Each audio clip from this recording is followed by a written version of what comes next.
మీ చర్యలకు మీరు సాక్షులుగా ఉండండి, అంతేకాని మీ చర్యల్లో భాగస్థులు కాకండి.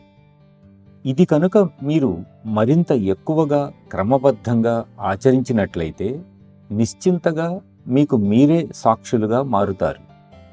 దీనికి నిరంతర స్మరణ చాలా సహాయపడుతుంది. ఇంగ్లీష్లో బికమింగ్ అని అంటారు. అంటే ఒక వ్యక్తి తానుగా కనపడుతూ వేరొక వ్యక్తిగా మారటం అన్నమాట. అసలైన నిరంతర స్మరణ వల్ల కలిగే ఈ స్థితి అత్యంత ప్రత్యేకమైనదిగా బాబూజీ చెప్పేవారు. చేప నీళ్లల్లో ఉన్నా దానికి తను నీళ్లలో ఉందని తెలియదు. నిరంతర స్మరణ కూడా అలాంటిదే. అది నీ సహజ స్థితిగా అయిపోయినప్పుడు నీవు అందులో ఉన్నట్లు నీకు తెలియదు.